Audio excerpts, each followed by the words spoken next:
Away का वो द्वार शौर्य और रुद्राक्ष के पीछे एक भयंकर ध्वनि के साथ बंद हो गया। मृत्यु गर्भ का वो कक्ष किसी साधारण गुफा जैसा नहीं था। यहाँ हवा में एक अजीब सी घुटन और शून्यता थी जो श्वास नली को साक्षात किसी लोहे के शिकंजे की भांति जकड़ रही थी। कक्ष के बिल्कुल मध्य में हवा में तैरता हुआ वो अत्यंत विशालकाय काला स्फटिक ब्लैक क्रिस्टल किसी धड़कते हुए हृदय की भांति चमक रहा था। उसके भीतर सेनापति अघोर की पत्नी और उसके 2 छोटे बच्चे मूर्छित अवस्था में कैद थे और अघोर की आत्मा का वो लाल हिस्सा एक धागे की भांति उन तीनों के चारों ओर लिपटे हुए धड़क रहा था। परंतु स्फटिक तक पहुंचने का मार्ग साक्षात मृत्यु के पहरेदारों ने रोक रखा था। 12 फुट ऊंचे वे दोनों छाया असुर अपने हाथों में भारी जादुई हथौड़े लिए आगे बढ़े। उनके चेहरों पर ना आंखें थीं, ना नाक और ना ही कोई जबड़ा। उनके शरीरों से केवल एक गाढ़ा काला और बैंगनी धुआं निकल रहा था जो साक्षात 7वें अस्तर की शून्यता का प्रतीक था। धड़ाम धड़ाम उनके हर कदम के साथ उस कक्ष की जमीन कांप रही थी। इनके शरीरों में कोई मांस या रक्त नहीं है शौर्य। रुद्राक्ष ने अपनी उस नई काली और नीली आंख से उन छाया असुरों की ऊर्जा को चीरते हुए कहा। उसकी पुतलियां फैल गईं। सावधान, इनके हथौड़े भौतिक नहीं हैं।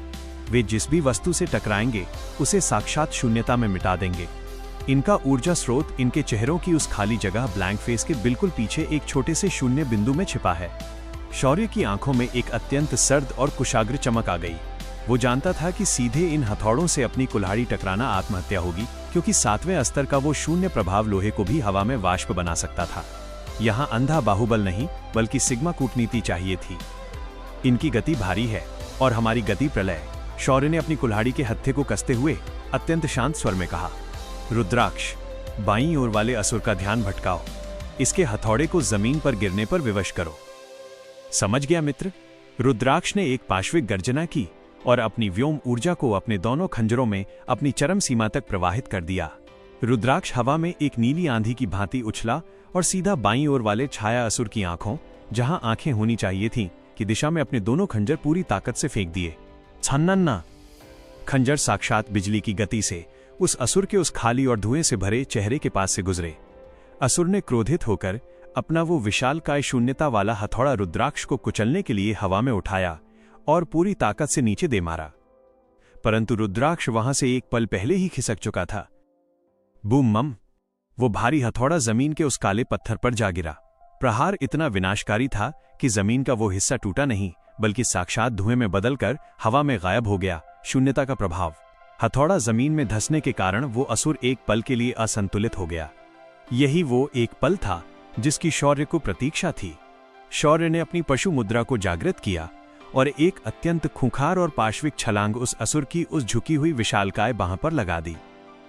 अब तेरा ये शून्य मेरी सड़ांध का स्वाद चखेगा। शौर्य ने उस असुर की बाह पर दौड़ते हुए एक गगनभेदी गर्जना की।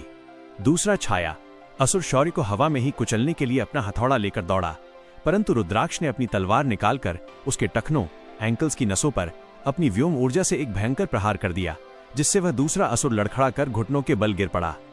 शौर्य उस पहले असुर के बिल्कुल चेहरे के सामने पहुंच चुका था। उसने अपनी भारी जादुई कुल्हाड़ी के ब्लेड में भस्म मुद्रा सड़ांध को पूर्ण रूप से प्रवाहित कर दिया। भस्म प्रहार। शौर्य ने कुल्हाड़ी को पूरी ताकत से उस असुर के उस खाली और धुएं से भरे चेहरे के बिल्कुल मध्य में ठीक उसी शून्य बिंदु पर दे मारा जहां रुद्राक्ष ने ऊर्जा स्रोत बताया था। खचाक! सुससिस! कुल्हाड़ी का ब्लेड उस शून्य बिंदु में घुसते ही शौर्य की वो अत्यंत गाढ़ी सड़ांध भस्म मुद्रा उस छाया असुर के पूरे शरीर में किसी भयानक तेजाब की भांति फैल गई। वो शून्यता जो हर चीज को मिटा सकती थी स्वयं शौर्य की उस सड़ांध के सामने सड़ने लगी। वो 12 फुट ऊंचा असुर बिना कोई चीख निकाले हवा में ही राख के एक काले बवंडर में बदलकर बिखर गया। उसका वो भारी जादुई हथौड़ा भी धुएं में वाष्प बन गया। एक राख हुआ, दूसरा तेरे पीछे है शौर्य। रुद्राक्ष ने दूसरे असुर के प्रहार से बचते हुए गर्जना की। वो दूसरा असुर अपने साथी को राख होता देख पागल हो चुका था। उसने अपना हथौड़ा सीधा शौर्य की पीठ पर दे मारा। शौर्य हवा में ही मुड़ा। उसने इस बार बचने का प्रयास नहीं किया। उसने अपनी कुशाग्र बुद्धि का प्रयोग करते हुए अपनी वज्र मुद्रा नीली बिजली को अपनी लौह त्वचा पर केंद्रित किया और कुल्हाड़ी को ढाल की भांति सामने कर दिया। क्रैश! हथौड़ा कुल्हाड़ी से टकराया। 7वें अस्तर के दबाव ने शौर्य को कई गज पीछे धकेल दिया। उसके मुंह से रक्त की एक बूंद छलक आई, परंतु वज्र की उस नीली बिजली ने शून्यता के प्रभाव को कुछ पलों के लिए कुंद कर दिया था। तेरा गुरूर भी इसी राख में दबेगा। शौर्य ने अपने बूट जमीन में गड़ाए और एक भयंकर झटके के साथ कुल्हाड़ी को हवा में घुमाते हुए उस असुर के उसी खाली चेहरे की ओर दे मारा। इस बार कुल्हाड़ी असुर के सिर को चीरती हुई साक्षात उसके सीने तक उतर गई। स्प्लैश, बूम मम। वो दूसरा छाया असुर भी उसी काले धुएं और सड़ांध के बवंडर में फट पड़ा। उसकी शून्यता की ऊर्जा पूरे कक्ष में बिखर गई और फिर सदा के लिए शांत हो गई। शौर्य ने अपनी भारी कुल्हाड़ी को जमीन पर पटका और एक गहरी श्वास ली। उसका मध्य चरण अब पूरी तरह से इस 7वें स्तर के दबाव का अभ्यस्त हो रहा था। रुद्राक्ष भी अपनी तलवार म्यान में डालकर मुस्कुराते हुए अपने मित्र के समीप आ गया। अवंतीपुर के जल्लादों का यह अंत साक्षात एक महाकाव्य है शौर्य। रुद्राक्ष ने उस कक्ष के मध्य में तैरते हुए उस काले स्फटिक की ओर देखते हुए कहा। शौर्य अपनी कुल्हाड़ी कंधे पर रखकर उस विशालकाय काले स्फटिक के बिल्कुल समीप पहुंचा। भीतर अघोर की पत्नी और बच्चे मूर्छित थे। शौर्य ने अपनी कुल्हाड़ी को हवा में उठाया ताकि वो इस स्फटिक को एक ही झटके में चकनाचूर कर दे, परंतु रुक जा मूर्ख बालक। शौर्य के मस्तिष्क में अंगूठी के भीतर बैठे भैरव की एक अत्यंत खौफनाक और घबराई हुई चीख गूंजी। अपनी कुल्हाड़ी को रोक। यदि तूने लोहे या किसी भी जादुई मुद्रा से इस स्फटिक पर प्रहार किया तो ये स्फटिक साक्षात एक शून्य विस्फोट में बदल जाएगा। इसके भीतर कैद ये तीनों शरीर और अघोर की आधी आत्मा सदा के लिए राख हो जाएंगे। शौर्य की कुल्हाड़ी हवा में ही रुक गई। उसकी पुतलियां सिकुड़ गईं। काल केतु सच में मौत का परम देवता था।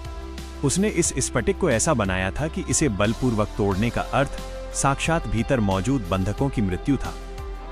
भैरव, शौर्य ने अपने मस्तिष्क में अत्यंत सर्द स्वर में पूछा, तो इस स्फटिक को बिना तोड़े इन्हें बाहर कैसे निकाला जाए? यहां तेरा बाहुबल काम नहीं आएगा बालक। भैरव ने एक कुटिल और प्राचीन अट्टहास लगाया। यहां तुझे काल केतु के ही खेल में उसे मात देनी होगी। इस स्फटिक को तोड़ने के लिए नहीं, इसे पिघलाने के लिए तुझे 7वें स्तर के एक ऐसे रक्त की आवश्यकता होगी जिसमें साक्षात अवंतीपुर की गद्दारी और लालच बसता हो।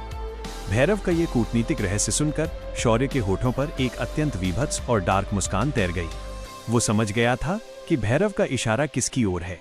हवा में तैरते हुए उस विशालकाय काले स्फटिक ब्लैक क्रिस्टल के सामने शौर्य की भारी जादुई कुल्हाड़ी एक सूत की दूरी पर रुक गई थी। मृत्यु गर्भ के उस घुटन भरे कक्ष में अब केवल अघोर की उस कैद आधी आत्मा की धड़कन गूंज रही थी, जो स्फटिक के भीतर एक लाल धागे की भांति चमक रही थी। अंगूठी में बैठे भैरव का वो कुटिल और रहस्यमयी अट्टहास शौर्य के मस्तिष्क में स्पष्ट हो चुका था। इसे पिघलाने के लिए तुझे 7वें स्तर के एक ऐसे रक्त की आवश्यकता होगी जिसमें साक्षात अवंतीपुर की गद्दारी और लालच बसता हो। शौर्य के होठों पर एक अत्यंत विभत्स, सर्द और कूटनीतिक मुस्कान तैर गई। उसने अपनी कुल्हाड़ी को नीचे किया और उसे अपनी पीठ पर कस लिया। तुम्हारी ये तंत्र विद्या सच में पाताल की सबसे कुटिल खदान है भैरव। शौर्य ने अपने मस्तिष्क में शांत स्वर में उत्तर दिया। रुद्राक्ष अपनी नई आंख से स्फटिक की उस दमघोटू ऊर्जा को देख रहा था। शौर्य, क्या हुआ? तुमने प्रहार क्यों रोक दिया? यदि हमने इन्हें बाहर नहीं निकाला तो काल केतु के पहरेदार कभी भी यहां पहुंच सकते हैं। बाहुबल हर ताले की चाबी नहीं होता मेरे मित्र। शौर्य ने मुड़कर उस लावे के टूटे हुए द्वार की ओर देखा। उसकी आंखों में एक पाश्विक और अजेय गणित था। काल केतु ने इस स्फटिक को ऐसा बुना है कि बल का प्रयोग भीतर मौजूद अघोर के परिवार को ही भस्म कर देगा। इसे पिघलाने के लिए हमें 7वें स्तर के किसी गद्दार और लालची कुत्ते का रक्त चाहिए। रुद्राक्ष की शून्यता जैसी आंख एक ही पल में चमक उठी। वह तुरंत समझ गया कि शौर्य का इशारा किसकी ओर है। महामंत्री तिमिर। रुद्राक्ष के होठों पर भी एक खौफनाक मुस्कान आ गई। उसका सिर तो मैंने मुख्य चौराहे पर टांग दिया है, परंतु उसका वो सड़ा हुआ बिना सिर का धड़ और उसका दूषित रक्त अभी भी हमारे ठीक ऊपर उस अंधकूप यातना गृह के फर्श पर पड़ा है। ठीक कहा। शौर्य ने अपने लबादे को कसते हुए एक सर्द गर्जना की। जाओ रुद्राक्ष, उस सड़े हुए धड़ को यहां इस स्फटिक के नीचे घसीट कर लाओ। अवंतीपुर के महामंत्री का वो गद्दार रक्त आज पहली बार किसी के प्राण बचाने के काम आएगा। रुद्राक्ष ने बिना एक पल गंवाए अपनी व्योम गति का प्रयोग किया और एक नीली आंधी की भांति उस कक्ष से बाहर निकल गया। कुछ ही पलों के पश्चात स्क्वैल्च, ड्रैग, छपाक, लावे के द्वार से एक अत्यंत विभत्स और चिपचिपी ध्वनि गूंजने लगी। रुद्राक्ष उस अंधकूप से महामंत्री तिमिर के उस बिना सिर वाले भारी धड़ को उसकी कटी हुई बांह से पकड़कर सीढ़ियों से नीचे घसीटता हुआ ला रहा था। तिमिर की कटी हुई गर्दन की नसों से अभी भी गाढ़ा, काला और विशैला हरा रक्त रिस रहा था, जो जमीन पर एक खौफनाक लकीर छोड़ रहा था। रुद्राक्ष ने पूरी ताकत से उस भारी और सड़ते हुए धड़ को उस कक्ष के बिल्कुल मध्य में, उस काले स्फटिक के ठीक नीचे पटक दिया। अवंतीपुर की गद्दारी का पूरा कुआं तुम्हारे सामने है शौर्य, रुद्राक्ष ने अपने खंजर से तिमिर के धड़ को ठोकर मारते हुए कहा। शौर्य अपने भारी बूटों के साथ उस धड़ के समीप आया। उसके चेहरे पर कोई घृणा या संकोच नहीं था। एक अजेय सिग्मा, शूरवीर प्रलय लाने के लिए रक्त और मांस की सड़ांध से नहीं घबराता। शौर्य ने अपना भारी दाहिना हाथ आगे बढ़ाया और तिमिर के उस सड़े हुए धड़ को उसकी पसलियों से पकड़कर हवा में उठा लिया। तिमिर के शरीर में 7वें स्तर का वो भ्रष्ट और लालची जादू अभी भी उसके जमे हुए रक्त में वास कर रहा था। शौर्य ने उस धड़ को ठीक उस हवा में तैरते हुए काले स्फटिक के ऊपर किया और अपनी अकल्पनीय पाश्विक ताकत से तिमिर के सीने को साक्षात किसी गीले कपड़े की भांति निचोड़ दिया। क्रैक, स्प्लैश, तिमिर की पसलियां चकनाचूर हो गईं और उसकी कटी हुई गर्दन और धमनियों से 7वें स्तर के उस गाढ़े, दूषित और लालच से भरे रक्त का एक भारी फव्वारा सीधा उस काले स्फटिक पर जा गिरा। सुस्सस, छन्नन्ना। जैसे ही तिमिर का वो दूषित रक्त उस स्फटिक की बाहरी परत से टकराया, एक भयंकर रासायनिक और जादुई प्रतिक्रिया रिएक्शन हुई। काल केतु का वो अभेद्य स्फटिक जो कुल्हाड़ी के प्रहार से फट सकता था, वो उस गद्दार रक्त की शून्यता और लालच को पहचान कर पिघलने लगा। वो स्फटिक साक्षात काले मोम की भांति पिघलकर जमीन पर टपकने लगा और कुछ ही पलों में हवा में वाष्प बनकर पूरी तरह से गायब हो गया। धड़ाम! स्फटिक के पिघलते ही भीतर कैद सेनापति अघोर की पत्नी और उसके दोनों छोटे बच्चे जमीन पर आ गिरे। वे हाँफ रहे थे और उनके फेफड़ों में वर्षों बाद मृत्यु गर्भ की हवा प्रवेश कर रही थी। और उसी के साथ अघोर की आत्मा का वो लाल और धड़कता हुआ धागा अंश धीरे धीरे हवा में तैरता हुआ नीचे आया। शौर्य ने तिमिर के उस खाली धड़ को दूर फेंक दिया और अपना दाहिना हाथ आगे बढ़ाकर अघोर की उस आधी आत्मा को अपनी मुट्ठी में कैद कर लिया। वो आत्मा शौर्य के हाथ में किसी जीवित हृदय की भांति धड़क रही थी और उसमें से एक अत्यंत भारी परंतु विवश ऊर्जा का आभास हो रहा था। अघोर की पत्नी ने कांपते हुए अपने दोनों बच्चों को अपने सीने से लगा लिया। उसने खौफजदा नजरों से अपने सामने खड़े उन दो अकल्पनीय शूरवीरों को देखा। एक की आंख में शून्यता का अंधकार था, रुद्राक्ष, और दूसरे के सीने पर साक्षात मृत्यु का वो काला जादुई निशान धड़क रहा था, शौर्य। तुम काल केतु के जल्लाद नहीं हो, अघोर की पत्नी ने अपने सूखे होठों से कांपते हुए स्वर में कहा। उसने अपने पति की आत्मा को शौर्य के हाथ में देख लिया था। क्या तुम हमें मारने आए हो? शौर्य ने अपनी भारी और अत्यंत सर्द नजरों से उस कांपती हुई स्त्री को देखा। उसकी पुतलियों में कोई दया नहीं थी, परंतु कोई क्रूरता भी नहीं थी। हम भेड़ों का शिकार नहीं करते, शौर्य की आवाज उस सन्नाटे में गूंजी जिसमें एक ऐसा अजेय ठहराव था जिसने उस स्त्री के खौफ को एक ही पल में शांत कर दिया। शौर्य ने अपनी मुट्ठी में कैद अघोर की उस आत्मा को देखा।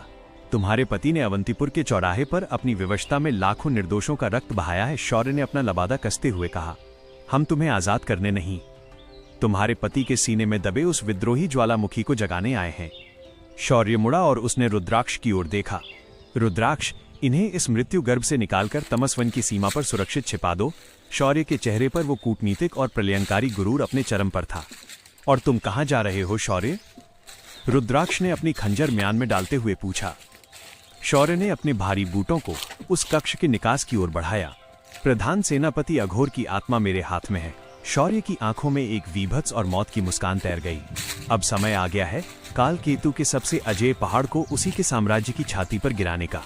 मैं अघोर से मिलने जा रहा हूँ, एक ऐसा सौदा करने जो अवंतीपुर की नींव को हमेशा के लिए श्मशान बना देगा।